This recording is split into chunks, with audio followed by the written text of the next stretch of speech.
Let's talk about money and happiness. And there are a few different themes we'll hit on in this relatively short video. The first is talking about the relationship between overall happiness and life satisfaction and income. And now if you look at what some people refer to as the Harvard Happiness Study or the Grant Study, basically the longest running psychological study of its kind. It started out just looking at these groups of students from Harvard and also some from the neighboring suburbs and even the not so nice areas of the city. And it basically just longitudinally, which means that instead of kind of getting a group of people and looking back or something like that, it went with them through time. Every year they'd interview these people, they'd collect data, they'd do surveys, and it's been going on now for over 80 some years. And they just tracked like what really mattered for these individuals determining their quality of life. And what they found is that income didn't really matter. But I'm going to put an asterisk next to that. There's two things that sort of do matter there. What they find, and the general consensus from that, is that happiness doesn't just rise one for one with income. So let's say I make $100,000 and I'm this happy, and then I make 120 and I'm this happy, and then 140 and I'm this happy, and so on and so forth. What they found is it's much more of a threshold thing. So if you're in a position where you don't have adequate resources to pay your bills, to put food on the table, to keep a shelter over your head, there's going to be stressors, additional chronic stressors there that probably will, not for everyone, but in most cases, negatively impact our happiness. But once we're in a position where our needs are met, we don't really have that external pressure, those external stressors that are coming from our financial situation, then those additional units of income are much less important. Far less important than things like quality social relationships, leisure time, physiological things like our mobility. So that's the first lesson, is that it's not so much about money doesn't make us happy or money does make us happy. It's a little bit more nuanced. It's more of this threshold that having enough money is very important to buffer stress. That's the term that Andrew Huberman, neuroscientist at Stanford, often uses in talking about money. Right? Having enough money to be comfortable buffers stress, but additional income more and more and more doesn't do a whole lot for our happiness. The second lesson that came out of this, and has come out of related studies, says that comparison to peer group actually matters much more. So off the top of my head, I don't remember the exact study. I know it was in the field of economics. And they basically looked at what matters more, like absolute income or your income relative to the people around you. And what this and several other studies have found, that often our happiness and life satisfaction as it relates to income is more of a function of it relative to peers. So, and these numbers that I'm about to give you are arbitrary. They're not from the study, but they're just meant to illustrate this point. Again, let's say I'm making $100,000, but I am the head person, I'm most senior in my department, and everyone around me is making $80,000.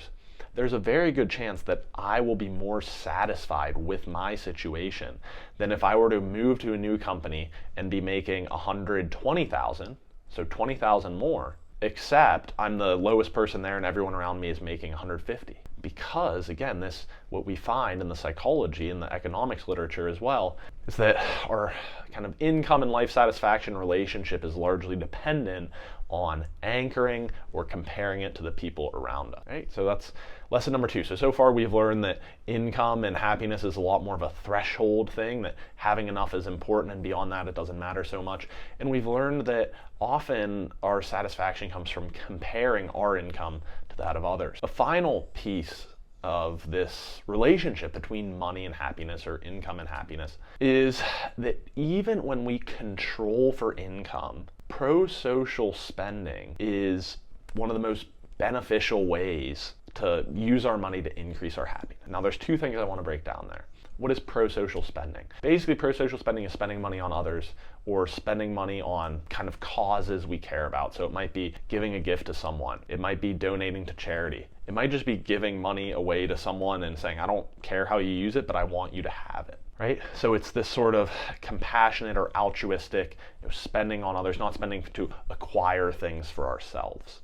And at the beginning of that, I said that even when you control for income, and what that means is that you might think, okay, well, if someone's making $1 million and they give away $1,000, right? Maybe that's different than if I'm making $50,000 a year and give away that same 1,000, right? Those are very different situations, right? Because that $1,000, relatively speaking, is a very different proportion of our overall income or overall worth. But we find is even when we control for that, this pro-social spending really boosts our happiness. And there's a study that, again, I'm referencing Andrew Huberman here, who has a wonderful podcast, and they did an episode on science-based tools for increasing happiness. And they looked at the use of bonuses, right? So people get this bonus, and what they found was that the way people use their bonus is a bigger predictor of happiness than the size of the bonus itself. And what's more, that giving it away, pro-social spending, is the thing that made them happiest. So let's break that first piece down. So the use of the bonus mattered more than the amount of the bonus itself, right? In terms of what was more significant in predicting how happy I am. And then what they found is that pro-social use was far and away a much more beneficial use of the money. What have we learned here as we'll wrap up this sort of science of money and happiness? I think there's 3 big lessons. The first is, again, understanding that it's about threshold. It's about having sufficient income to buffer against the financial stress of scarcity and feeling like we can't meet our needs. But beyond that, it likely makes much more sense to prioritize other things instead of trying to earn additional income more and more and more. The second is that often it's a game of comparison, that our sense of satisfaction as it relates to income is much more of a function of our peer group.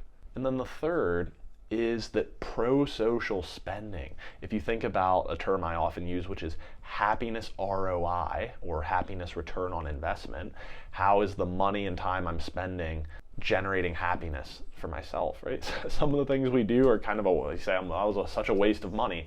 When we say something was a waste of money, typically what we're implying is that it didn't bring us a lot of happiness or didn't bring us a lot of utility. But what we find time and time again is that pro-social spending, so spending money on others or to support causes that we believe in, is a very, very effective way to boost our own happiness. So I hope you've enjoyed this mini lesson, or I guess maybe 3 lessons in one, on the science of money and happiness. And if you want more on science-based tools and practices and theory to help increase our happiness, you can watch more on my channel or follow me on social media.